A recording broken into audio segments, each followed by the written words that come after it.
Welcome to another deep dive. Today we'll be exploring a fascinating piece of, well, let's call it scientific literature. We're going to be taking a look at a 6th grade science textbook called The Wonderful World of Science. And along with that, we've got a companion quiz to really put our understanding to the test. Now, you might be thinking, 6th grade? Really?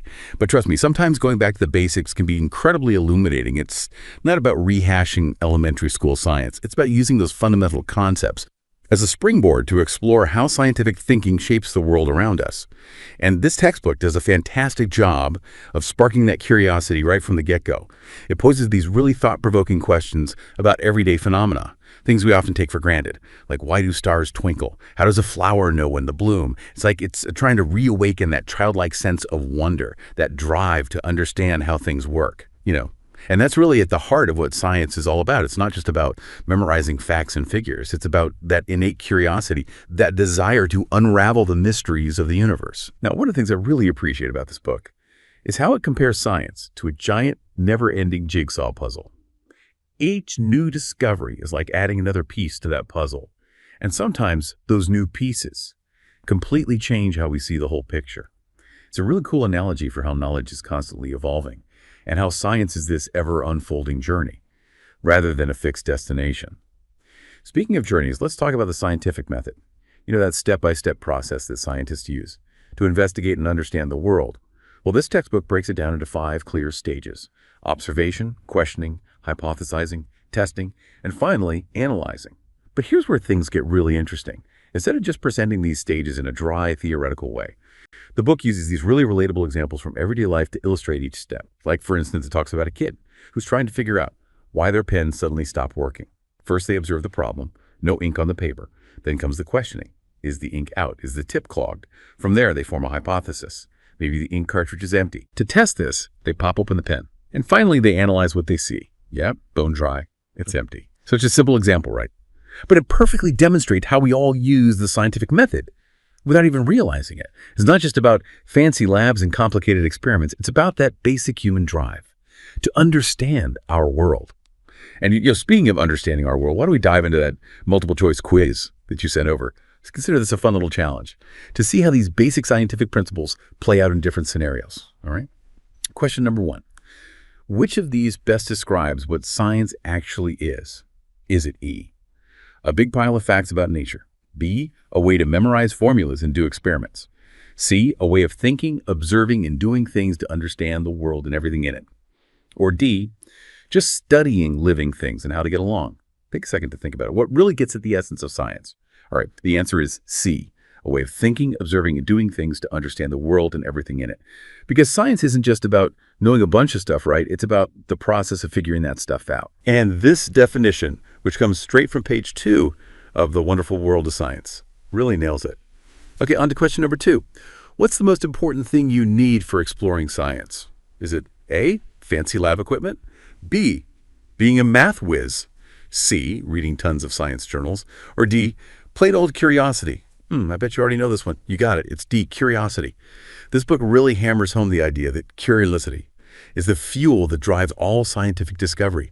And it makes total sense, doesn't it? Because without that burning desire to know why, science wouldn't really exist. Okay, moving on to question 3. Remember that jigsaw puzzle analogy we talked about? What did that really tell us about science? A, science is super hard and complicated. B, discoveries in science are all connected and build on each other. C, scientists need to be patient and never give up. Or D, the scientific method is like a recipe that gives you a complete picture of the world. What do you think? The answer is B, discoveries in science are all connected and build on each other. Just like fitting pieces into a puzzle, each new discovery adds to the bigger picture, and often those new pieces change how we see everything else. All right, question 4. The book gives some great examples of everyday people using the scientific method. Which of these isn't one of those examples? A kid trying to figure out why their pen won't write. B, a cook wondering why their lentils boiled over. C, a doctor figuring out what's wrong with a patient based on their symptoms. Or D, an electrician trying to fix a light bulb that won't turn on. Think back to those examples for a moment. The answer is C, a doctor figuring out what's wrong with a patient based on their symptoms. Now, while doctors definitely use observation and reasoning, the examples in the book are more about those everyday problems that anyone might face. It's trying to show that scientific thinking isn't just for professionals in lab coats, it's for everyone. Okay, question 5. What's the very first step in the scientific method? Is it A, doing an experiment. B, coming up with a hypothesis. C, noticing something interesting or puzzling. Or D, reading up on what other scientists have already discovered. What do you think kicks off the whole process? It all starts with C, noticing something interesting or puzzling. You can't question, hypothesize, or experiment until you first observe something that sparks your curiosity. All right, question 6. What's the point of doing experiments in science? A, to prove your hypothesis is right. B, to gather data and observations that either support or disprove your hypothesis. C, to show off cool science stuff to other people. Or D, to invent new technology. What's the real goal of an experiment? The best answer here is B, to gather data and observations that either support or disprove your hypothesis. Because experiments aren't about being right or wrong. They're about testing your ideas and seeing what the evidence tells you, even if it means you have to rethink your initial guess. Okay, question 7. The book highlights that science is rarely a solo act. So why is collaboration so important in science? Is it A, so scientists can share their cool tools and equipment? B, to avoid mistakes and make sure research is accurate? C, to bounce ideas off each other and speed up discoveries? Or D, all of the above? What do you think? You got it. The answer is D, all of the above. Collaboration in science is like teamwork on a grand scale. It's about sharing resources, double-checking each other's work, and combining different perspectives to make those breakthroughs happen faster. Okay, question 8. The book suggests that anyone can think like a scientist. So which statement best sums up this idea? A, only people with science degrees can do real science. B, anyone who's curious and pays attention to the world around them can use the scientific method. C, most big discoveries happen in labs and research centers. Or D, you need tons of schooling to be a scientist. What do you think? The answer is B, anyone who's curious and pays attention to the world around them can use the scientific method. This book does a great job of showing that science isn't some exclusive club, right? It's a way of thinking that's open to everyone, regardless of their background. All right, 2 more questions to go. Question 9. Which of these questions really shows what scientific inquiry is all about? Is it A, how many planets are in our solar system? B, what's the chemical formula for water? C, why do stars shine? Or D, when did Einstein come up with the theory of relativity? Which one makes you want to dig deeper and understand the why? The question that perfectly captures the spirit of science is C, why do stars shine? This question isn't just about memorizing a fact. It's about understanding the process behind it. And that's what drives scientific exploration. All right, last question. The book ends with a really inspiring message. For all those future scientists out there, what's the main takeaway? A, science is hard work, but it's worth it. B, you got to memorize lots of facts and figures to be good at science. C, never stop asking questions, exploring, and being curious about the world. Or D, the main goal of science is to create new technology. What's the most important message for all those budding scientists out there? The key takeaway is C, never stop asking questions, exploring, and being curious about the world. This book emphasizes that science is a journey, not a destination. It's about nurturing that lifelong love of learning and always being open to new discoveries.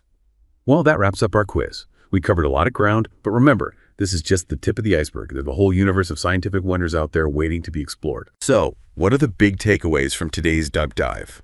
First, science isn't just about memorizing facts. It's about thinking critically, observing the world, and always asking why. Second, the scientific method isn't just for scientists and labs. It's a tool we all use in our daily lives to solve problems and understand how things work. And finally, curiosity is the most important ingredient for scientific exploration. It's what keeps us asking questions, seeking answers, and pushing the boundaries of knowledge. But our deep dive isn't over yet. We'll be back soon to explore some more fascinating insights from the wonderful world of science. It's amazing, isn't it, how even a 6th grade textbook can spark these kind of profound reflections. We've been talking about how science is woven into our daily lives, and I think that's one of the coolest takeaways from the wonderful world of science. It's not just about knowing scientific facts. It's about a way of approaching the world, think about those everyday moments when you're troubleshooting a problem, like why your Wi-Fi's down or why your car is making that funny noise. Aren't you essentially using a mini version of the scientific method? Without even realizing it. You observe the issue, right? The internet's out, there's a strange rattling sound. Then you start asking questions. Is the router unplugged? Did I hit a pothole? Then you form these little hypotheses. Maybe the modem needs a reset, or maybe it's time for an oil change. And then you test those ideas and see if they solve the problem. It's so ingrained in how we approach the world, Yeah. And it makes me think about how scientific thinking isn't this special skill. It's a fundamental part of being human. And this textbook, it doesn't shy away from the fact that sometimes those tests, they lead to more questions than answers.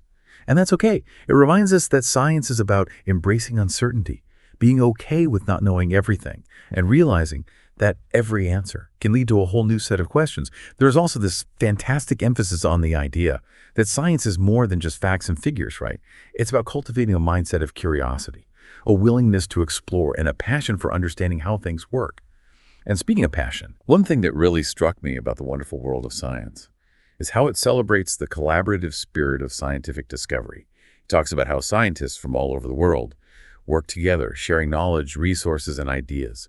It paints this picture of science as a global community where people from different backgrounds and disciplines come together to tackle these big questions and solve complex problems. It's like, imagine scientists as pieces of that giant jigsaw puzzle, each contributing their unique knowledge and perspective to create a more complete picture of our universe.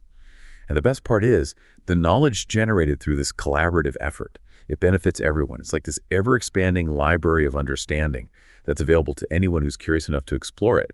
It's this collaborative aspect, right? It's something that often gets overlooked, I think. But it's such a powerful reminder that scientific breakthroughs, they're rarely the result of lone geniuses working in isolation. It's about teamwork, communication, and the willingness to build upon each other's work. And you know, this textbook, aimed at young minds just starting their scientific journeys, it does a brilliant job of instilling this sense of community and shared purpose.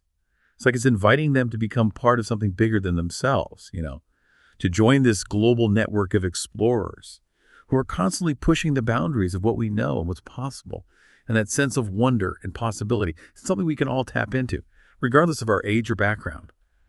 The wonderful world of science reminds us that the spirit of discovery, it's alive and well, and it's waiting for anyone who's willing to embrace it. So as we kind of wrap up this part of our deep dive, I'm curious, what's resonating most with you so far? What sparked your own sense of scientific wonder? We'll be back soon to explore some more intriguing insights. From this surprisingly thought-provoking 6th grade science textbook, it's fascinating how even a simple textbook can unearth these profound connections to the way we experience the world. Today, we've journeyed through those foundational principles of science with the wonderful world of science and its companion quiz as our guides. And we've talked about how scientific thinking, it isn't confined to labs and equations. It's in the way we approach a broken appliance, a recipe gone wrong, even just the curiosity that makes us wonder why the sky is blue, We've explored how every new discovery is like a piece added to this vast interconnected puzzle of knowledge. And sometimes those pieces, they fit neatly, confirming what we thought we knew. And sometimes those pieces, they shake things up, forcing us to re-examine the entire picture. And we've also touched upon the power of collaboration in science, how scientists from all corners of the globe, they work together, sharing insights, building on each other's discoveries. But before we conclude our deep dive, I want to leave you with a challenge to nurture that spark of curiosity that's within all of us. So think about it for a moment. What why question has been kind of nagging at you lately? What mystery in your everyday life has left you wanting to know more? Maybe you've always wondered why cats purr, or how airplanes stay up in the air, or perhaps you've recently encountered something that sparked an in question. Why does that plant thrive in the shade? How does that new gadget actually work? See, the beauty of scientific thinking is that it's not reserved for, professionals in lab coats. It's available to anyone with a curious mind and a willingness to explore. So the next time you find yourself pondering a why question, don't just brush it aside. Embrace that curiosity. Take a moment to observe, to question, to hypothesize, and to explore. You might be surprised by the answers you uncover. We're even more intrigued by the new questions that arise. That's the magic of science, right? It's this never-ending journey of discovery. And everyone's invited to participate. This deep dive into the wonderful world of science has reminded us that even the most basic concepts can spark profound insights. And that the spirit of scientific inquiry, it isn't just about memorizing facts. It's about cultivating a way of thinking, a way of engaging with the world that leads to a deeper understanding of ourselves and the universe around us.